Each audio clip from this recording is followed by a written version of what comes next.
Welcome back to MACNA 2021 Online, Supporting an Equitable Trade. I'm now joined by members of the Queensland, Australia Coral and Fish Exporters Community. Welcome, everyone. Hello, Lyle. We have Lyle Squire. Lyle is the Director of Cairns Marine and also the President of Provision Reef. Thank you. We have Daniel Kimberley, Director of Monsoon Aquatics. Thanks, Kevin. And we have Heath Zadenhout, Director of Salty Pets. Welcome, everyone. Hello, Heath. Thanks for having us. Now, we've recently heard about some changes in the collection and export fishery here for the coral in the state of Queensland in Australia. Australia's role in the global marine aquarium trade is one mostly of an exporting country. Many of you will know of coral from Australia. I'll start with a general question to everyone. We have a lot of coral along the Great Barrier Reef here in Queensland. Does anybody want to speak to the history of the Queensland marine aquarium trade and its original role within the global marine supply chain? I can give you a quick rundown on how the industry kind of kicked off. So basically, the fishery focused primarily as a curio trade in the original days. And so people were granted lease areas that they could go out onto the Great Barrier Reef and collect corals for the curio trade for tourists to take home, bleached white corals. And so there wasn't a lot of rhyme nor reason that was applied to the actual amount of quota that sat out there.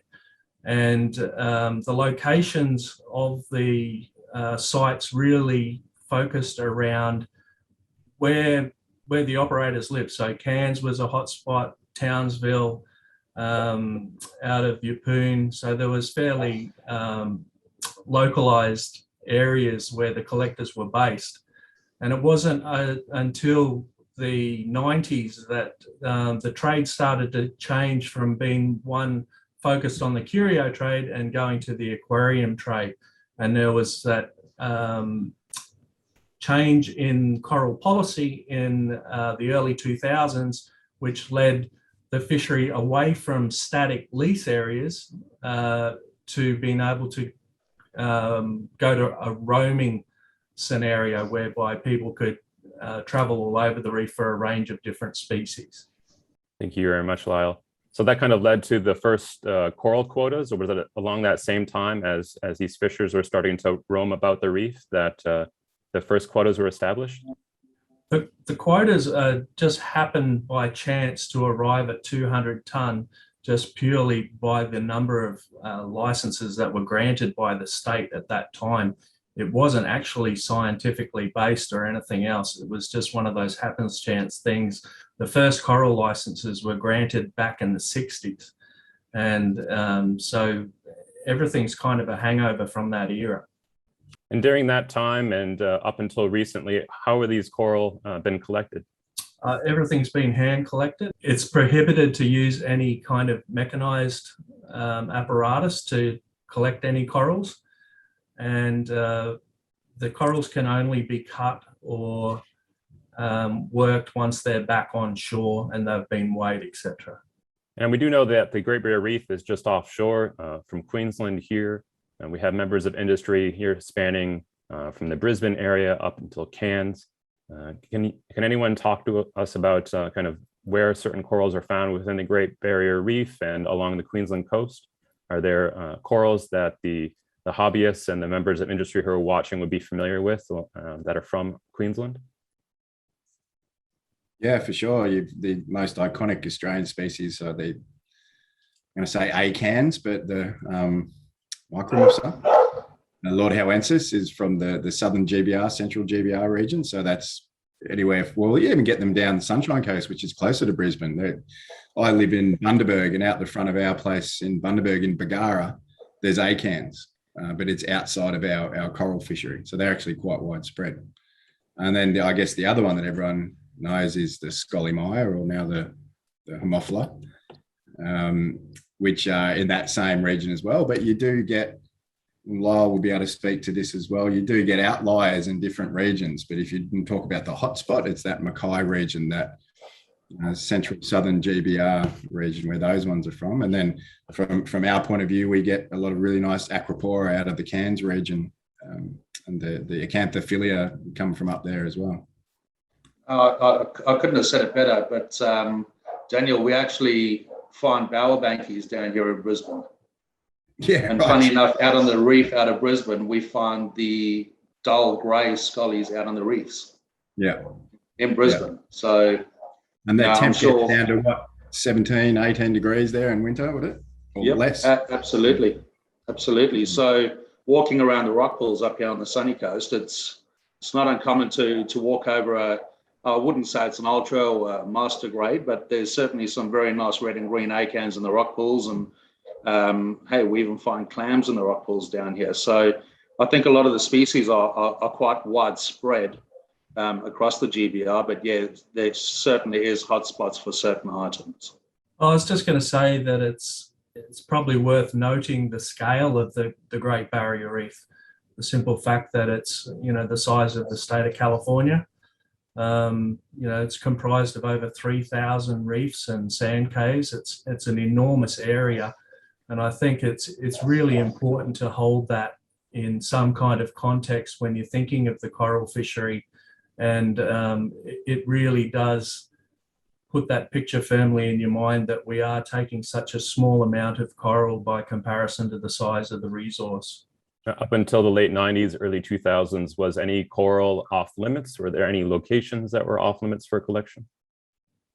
Back in 2004, the Great Barrier Reef Marine Park Authority brought in what they called their Representative Areas Program, which basically protected 30% of the Great Barrier Reef from any form of collection or fishing.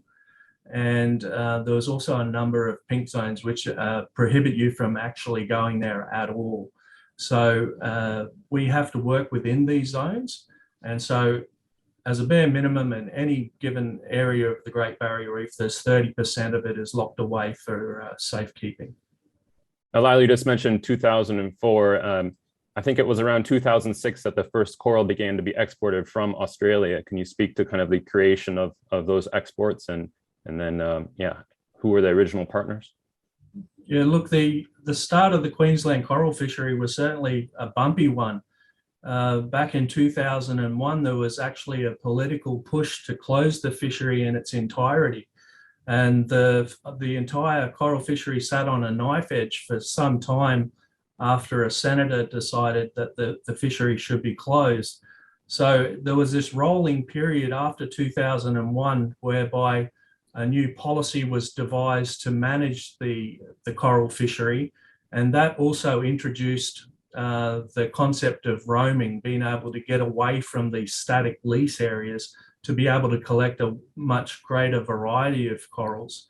So as that developed, it also performed the ability to serve as a non-detriment finding to satisfy CITES obligations, which then allowed us to export. So most people would know that corals are CITES Appendix 2, and that means we need to have a non-detriment finding to be able to demonstrate that the collection of any of these species is not detrimental to the overarching survival of that species. So that original development of the coral policy in 2004 led to the ability to export in 2006. Now, there are a couple of government players involved with the fishery and the exportation. Can you speak to whether or not it's a Queensland export or the federal Australian export and how each government body is involved? There's an incredibly complex layer of management that sits around the coral fishery. To begin with, we've got the Queensland fisheries managers that are responsible for the day-to-day management of the fishery. But presiding over that is the Great Barrier Reef Marine Park Authority, which is a federal body. And then there's the state marine parks that are also involved. And then overarching and keeping an eye on all of that sits the Australian Department of Environment. So the Department of Environment scrutinises the management that the state has implemented, and it either gives the thumbs up or the thumbs down as to whether the management is satisfying, the requirements for a non-detriment finding. Around that time, we saw the beginning of corals being exported from Australia to the rest of the world. Heath or Daniel, can you talk about how your companies got started and what those early days looked like? So just for Salty Pets, we were actually just a small family-run business, just messing around in very small boats. A lot of the time, we were actually just snorkeling for our own corals and just satisfying a few of the small domestic stores. And obviously got bigger boats, you know, going from either snorkeling or scuba onto hooker systems, and actually just building up the courage to ship something for more than 3 or 4 hours down to Sydney or Melbourne. So late 2006, we actually started exporting, and only started doing a few small wholesalers around America, and then we sort of branched out and started doing a bit in Asia and Europe and everywhere else. And Daniel, you started in the Northern Territories and now also are in Queensland, is that right? Yeah. So we started in Darwin in 2008. Similar story to Heath. It was just me and a tinny. I had nothing, and most of the time I would reef walk or snorkel because I couldn't afford a compressor. And lucky enough to find some islands not far off Darwin that, you know, had some unique, iconic NT coral, which we still collect today. And our first export was in late 2009 to the USA, and we still export to those customers today, which is really cool. And then about 5 years ago, we branched out into Queensland, and we now have 2 facilities in Queensland. But yeah, very humble beginnings. It really takes a while to build a business in this industry. A lot of money, a lot of time. And Daniel, what is a tinny for our audience who isn't familiar? It's like a little aluminium boat with a tiller steer outboard engine. Just think of just a real basic little. I wouldn't dream of sending any of my team out and what I used to do back then. Yeah. You're lucky you had such a decent boat. We had a tri-hull that was so horrendous that if we actually went out catching fish and we had 4 40-litre buckets, some person would be on the controls going as hard as they could while the other person was shifting the buckets to the front so we could get the boats on a plane. And once it was on a plane, we'd have to be shoveling them backwards so we weren't nose-diving through waves and hope like hell the engine didn't break down. Now, at this time in the mid 2000s, it kind of seems like everyone was getting established. And I know Lyle Kanzarine was active during that time as well. Can you talk about how the industry kind of came from individual partners to come together to form Provision Reef during that time? Yeah, Provision Reef really came together right back in that early phase when I mentioned that there was an attempt to close the fishery. And so at that point in time, the association that represented all the collectors was called the Queensland Aquarium Supply Divers Association. So it was quite a mouthful. And so in 2009, we set about trying to refine the industry body. And through that process, we also were faced with a number of challenges down in the Keppel Islands as a result of some coral bleaching events. And then there was a massive flood event there that killed off a lot of coral. And so there was quite a considerable amount of concern from the general public about these areas, and that interface between the general public and industry. We had a very poor relationship with the general public there. So Provision Reef was born and set about trying to basically assure the general public as to how we would respond in these cases, and rest areas or work responsibly as stewards to make sure that everybody had confidence that we were part of the solution, not part of the problem. I know you have a living kind of document called the Stewardship Action Plan. And can you speak to any more about that and how it changes through time? The Stewardship Action Plan was the first iteration of the association trying to put on paper how we would respond to these natural occurrences of flood damage and things like that, or cyclonic damage. And it was very much designed to be a living document that can change over time. So that the key thing that sits with the Stewardship Action Plan now is the formation of a working group the moment there's any kind of event. And that basically, the collectors have the opportunity within weeks to be able to identify the level of damage to a reef through bleaching or whatever it may be. Whereas it's going to take months for scientists to get out there, or other bodies. So the actual coral collecting industry has the ability to intervene very early, very quickly, and implement moratoriums on sites or things like that way beyond the timeline of any government agency. And so that's where the strength of the Stewardship Action Plan sits these days, is that ability to quickly form a working group, decide on actions, and then put them into play. No, well, we've been part of Provision for quite a while, and Lyle, just getting back to what you said about the self-moratoriums and floods, I remember us we basically placed a self-moratorium on all the collectors out of Yeppoon, which is where our boat is based. And we pretty much stayed out the area for 6 or 7 months until all the reefs came back. I mean, there was such a major flood that I think next to all the reefs for about 3 k's out to sea were completely wrecked. That's obviously no one's fault, just a Mother Nature thing. But it was all of us who sort of got together and just said, right, let's not go there. Let's go to other places that aren't as badly affected or affected at all. I know we're talking a lot about Queensland geography, so I'm thinking right here, I'll put a map of Queensland, and you can understand where all of these places are, because as Lyle mentioned earlier, the distance from Brisbane to Cairns is something like 1,000 miles. So the state of Queensland itself is about 1.5 times bigger than Alaska, about 2.5 times bigger than Texas, and the Great Barrier Reef Marine Park spans about 3/5 of that distance. So it's a large area that we're talking about. About 1,700 miles is the length of it. Yeah. Wow.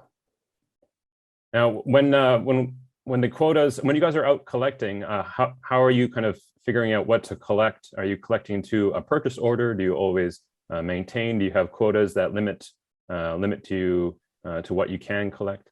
We might all do it slightly differently. I do know of some companies that'll take out, a list of customer requests and try and work around that. I mean, look, Kevin, at the end of the day, sometimes the weather will tell you where you can collect and what you're going to do. And that's, sometimes you just make the most of when you're out there. And we all know certain areas, certain depths, certain reefs will find certain corals. And it's about communicating with the guys back in the facility saying, well, what do you need? What don't you want? If we come across a really good patch of this, what's the maximum number? And then within that, we're capped by our individual quotas, which is different for each operator, and we can't exceed that quota. Now, up until recently, how were those quotas measured? They're measured out of 2 categories. So that's specialty and other. Specialty coral being the bulk of corals that everyone would know, and other being live rock, acropora, ceratopora, and things like that. And it's in kilos. So our quota. So we have to individually weigh the coral on the boat in kilograms in those 2 categories, specialty or other at the moment. So it's really just like a scale hanging on the boat. You measure the water and then you add the coral, that kind of thing. Yeah, if it's not too rough and rolling around, you can get a pretty good weight. But yeah, we just use a hanging scale off the canopy. Yeah, we sort of work a little bit differently. We kind of know which customers are going to be placing an order and generally what items they will take. So I'll generally make up a list, just a generic list of what stock we actually need, what we're actually missing from the facility. I'll put that down, and then I'll generally get an idea from the guys which area they'll be working. and then I might add a few different pieces. I mean, my list would be totally different if we were actually out at the reef as opposed to some of the inshore reefs. Excellent, thank you. I'm going to skip ahead here to how the export and collection regulations are proposed to be changed or about to change.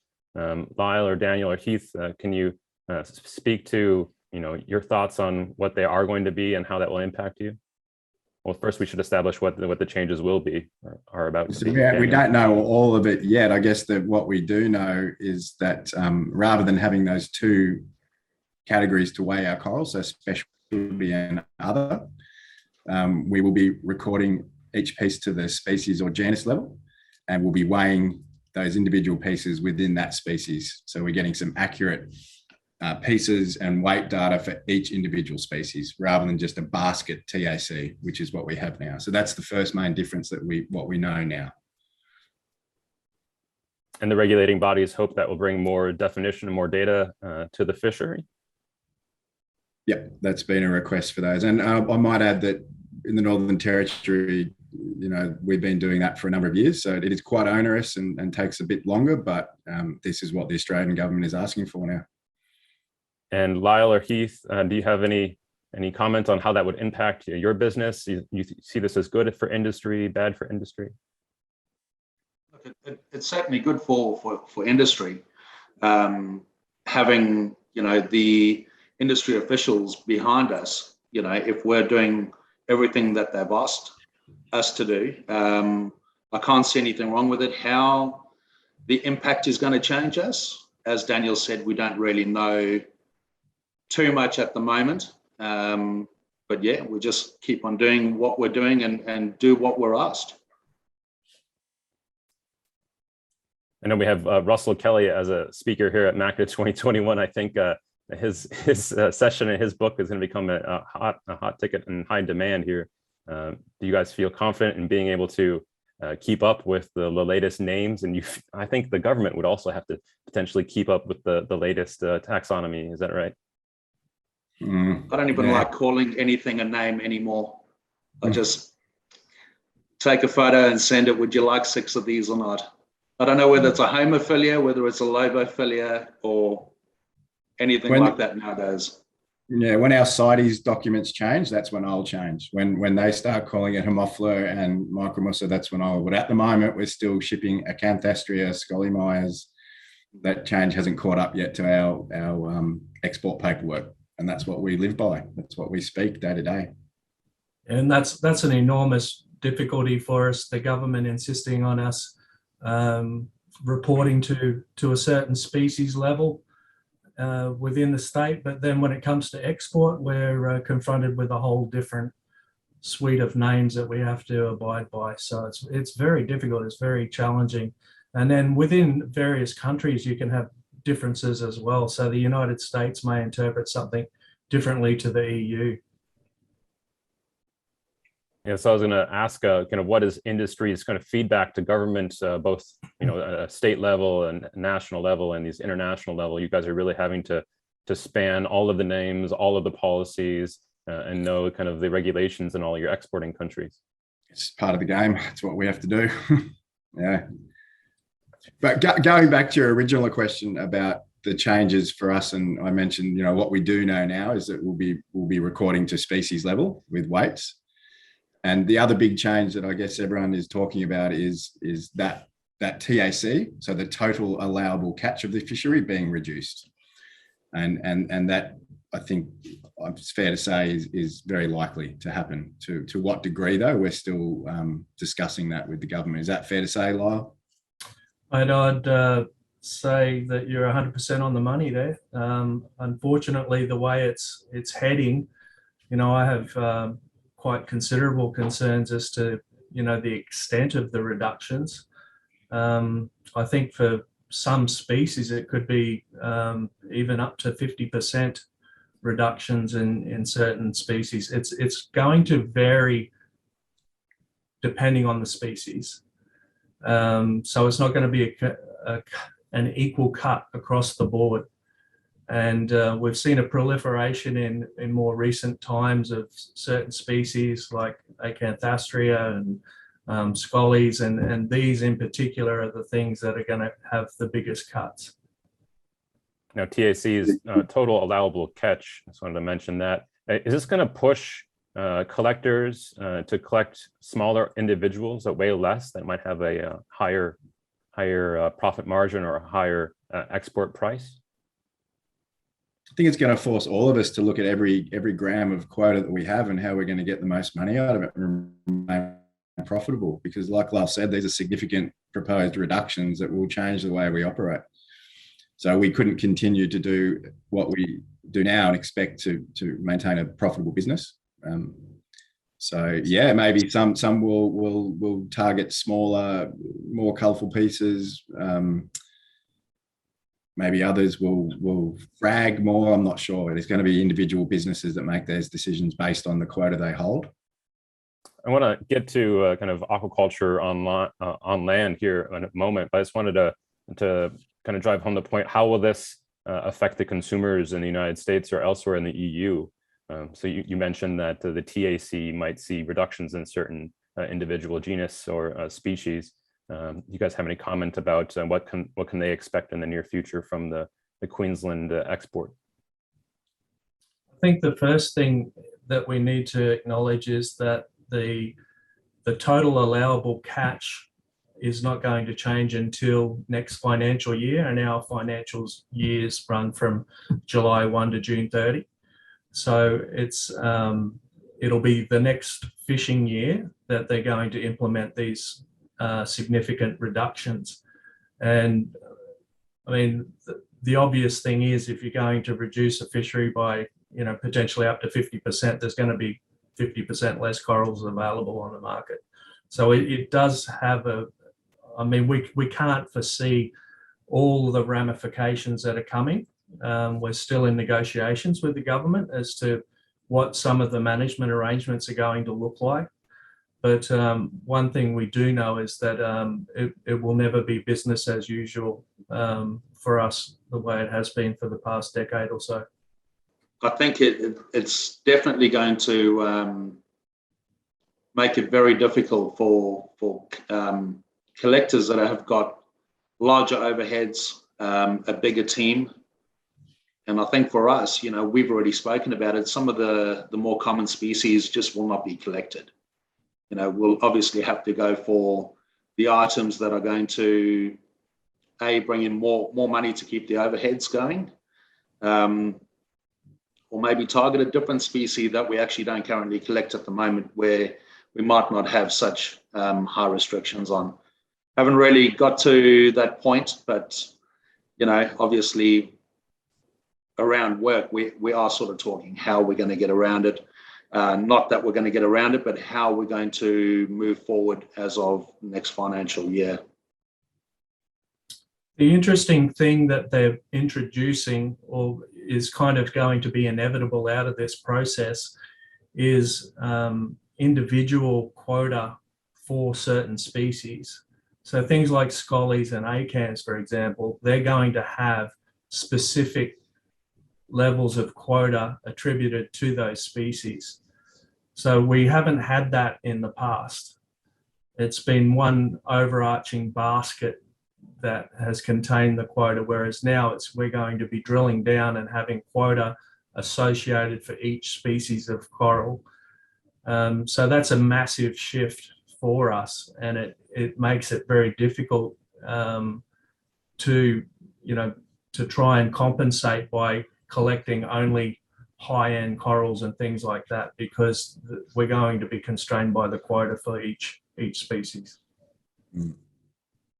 Daniel, the point of weighing the coral is at the point of collection in the ocean, not at the point of export when it leaves Australia.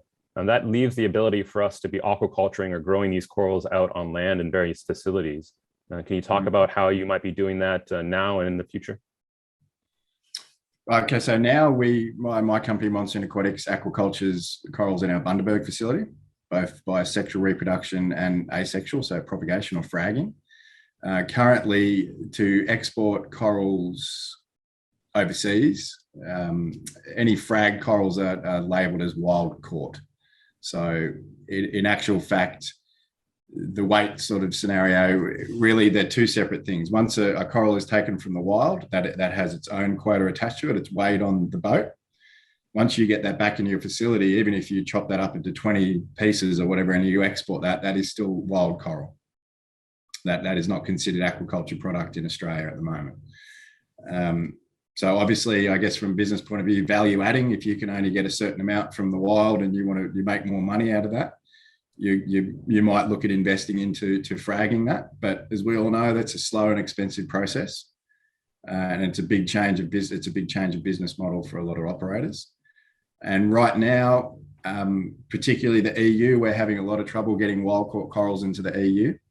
Even if they're on a frag plug and it's from a permitted licensed aquaculture facility, it's still considered wild caught.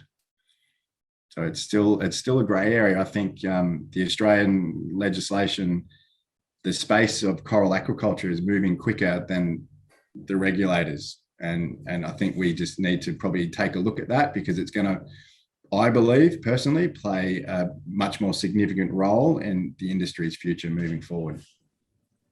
Daniel, what are some hurdles in the way that is preventing aquaculture from expanding within Australia or within Queensland?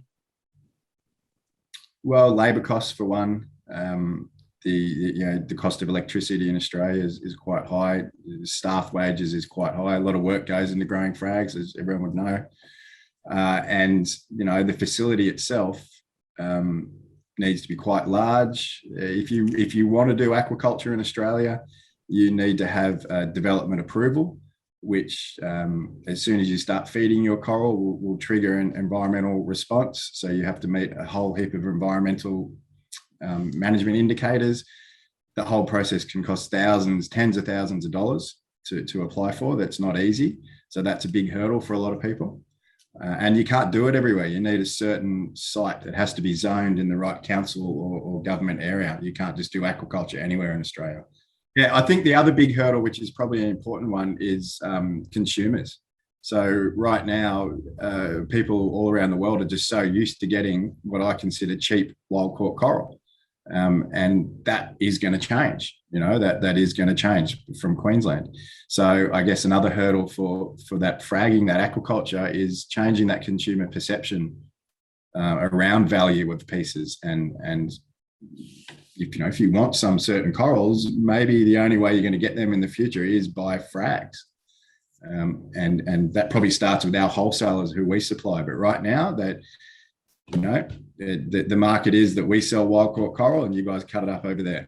And that we may need to re-look at that with what we will have soon. Heath, where do you see the future of the Queensland coral fishery for you and your business? Yeah, look, I don't know. We started from small, humble beginnings. It's pretty much all we've ever known. So we're just going to work around what we're given and just diversify. So obviously working off of a large 60-foot boat, that's going to be no good to us, because obviously our quota is going to drop dramatically. So the next thing is to look at getting a smaller vessel and being a bit more selective. Obviously probably halving the size of our facility and cutting costs where we can. Lyle, you're shaking your head. No, I'm not shaking my head. I'm nodding. Nodding. I'm nodding. I think Daniel's spot on there. The business models will have to change in order to keep up with the changes in management here. And we really are in a little bit of a position of uncertainty at the moment. The permit to export is coming up for renewal in October 30. So we've got between now and then to establish what the ground rules are going to be for the next 3 years. So we're very busy at the moment working with the government to try and establish what those ground rules look like. And so therein lies the reason why there's so much uncertainty as to how things are going to proceed. How can the hobbyists, the store owners, the wholesalers and importers watching this, how can they act or do anything right now? now being the August and September of 2021? I don't think there's a lot anybody can do at the moment. I mean, we're struggling ourselves to be able to really do a lot within this process. We're working alongside our managers as best we can to come up with solutions. But ultimately, we have to satisfy the federal government and the Department of Environment that the management that underpins the fishery is sound, and it also upholds the reputation of Australia as a custodian of the Great Barrier Reef. It's a World Heritage listed area. You know, it's a privilege, not a right, to work on the Great Barrier Reef. And you know, these are all things that are very dear to the heart of Australians, and this has a significant impact on how this management goes down.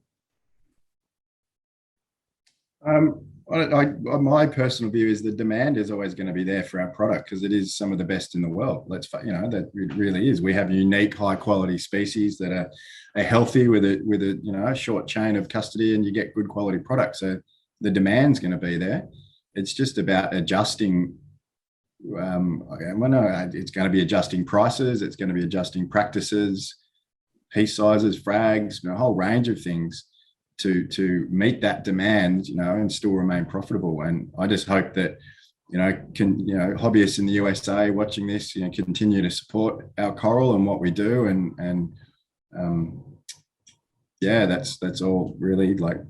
Hopefully, it doesn't get too expensive and put too many people off, and we can all sort of just keep doing what we love, but just at a reduced level. Really, is what it's going to be about.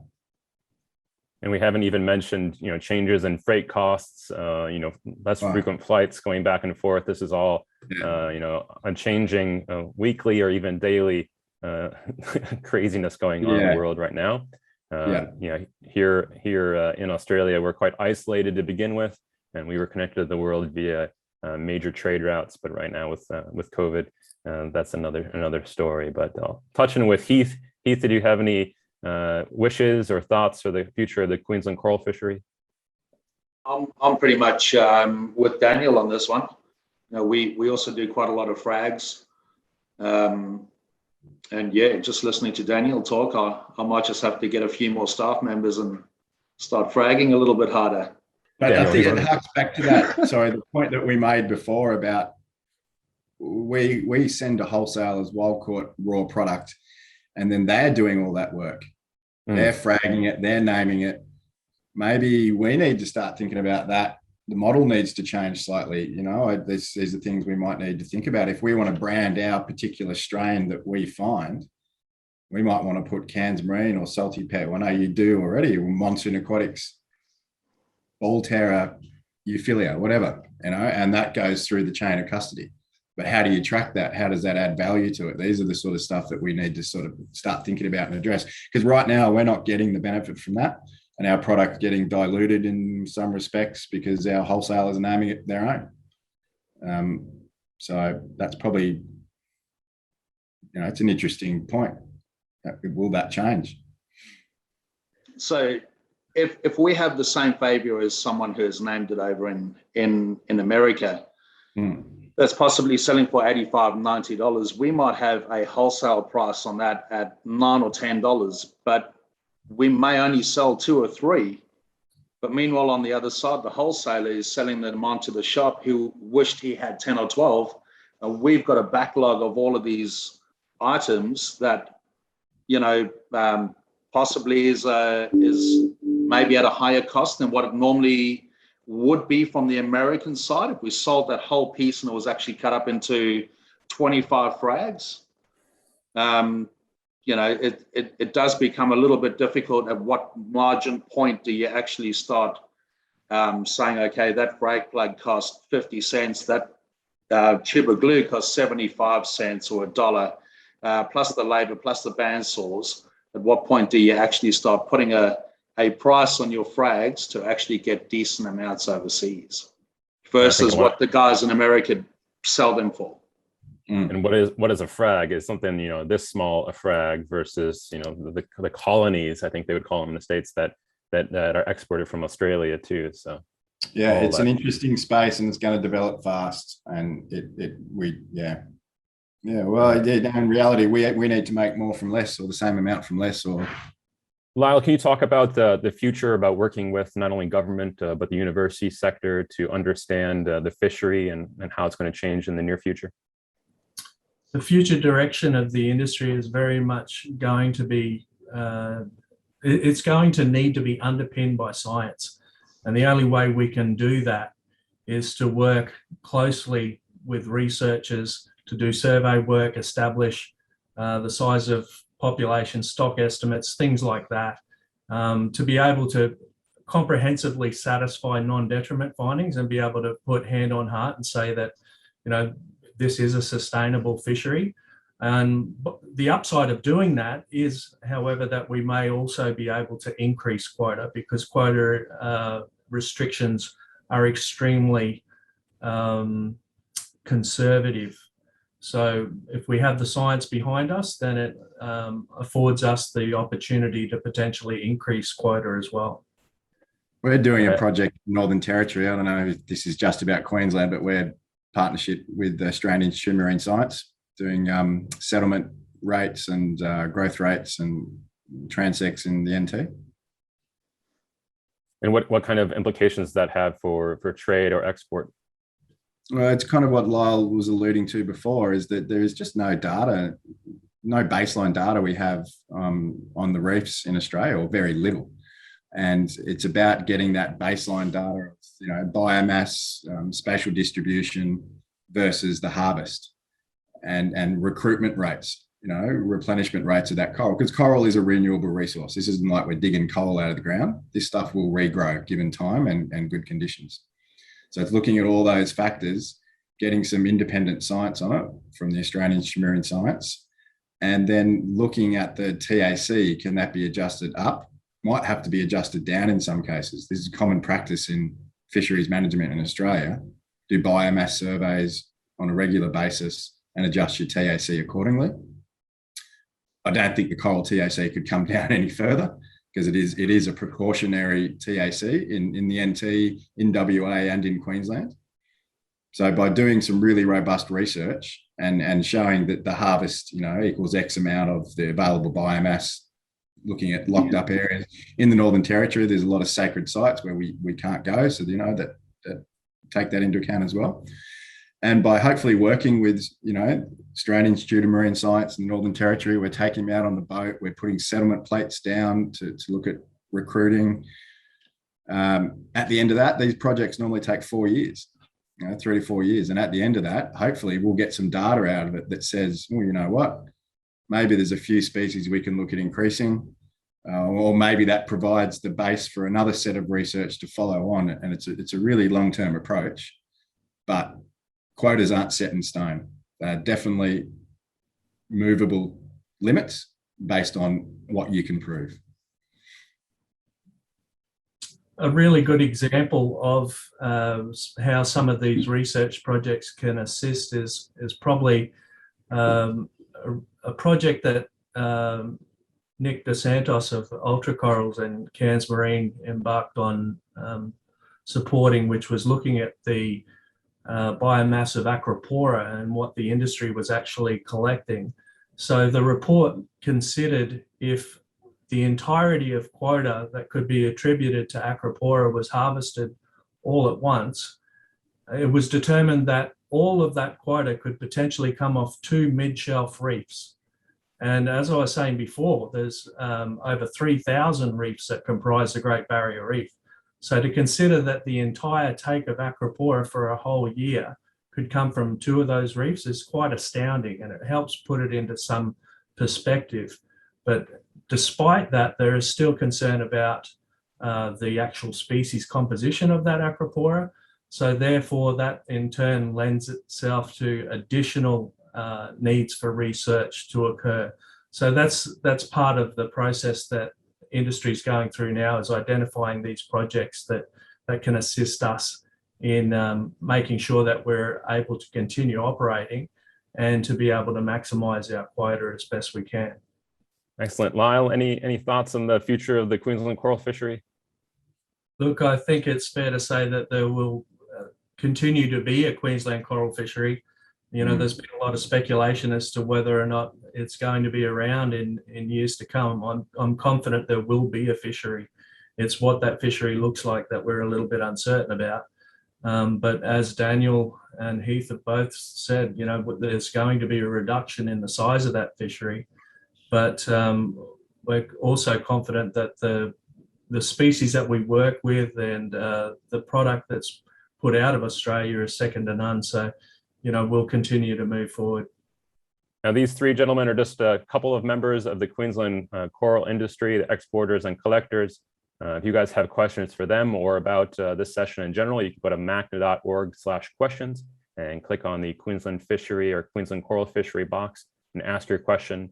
Given the time zones, I hope that someone, maybe one of us, can be there for the Q&A. It will be quite early in the morning in Australia, but hopefully we can get those those questions answered at a later time, if not during the live Q&A. Any final thoughts from anyone? No, look, thanks for listening. Thanks for the opportunity. We're just as passionate as you guys about reef keeping and keeping this going. And like Lyle said, we're not going anywhere. You know, we don't have to panic. We just have to be smart and work together, you know, to make sure that we've all got coral and cool reef tanks in the future.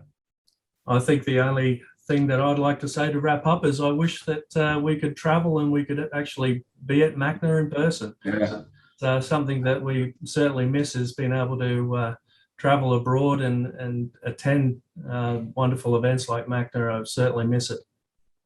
Well, I'll switch my background here. Gentlemen, you're all invited to MACNA 2022 in Milwaukee, Wisconsin, right on a great body of water. It's a freshwater body of water. I'm sorry, it's one of the Great Lakes, but that's September 9th to the 11th, Milwaukee, Wisconsin.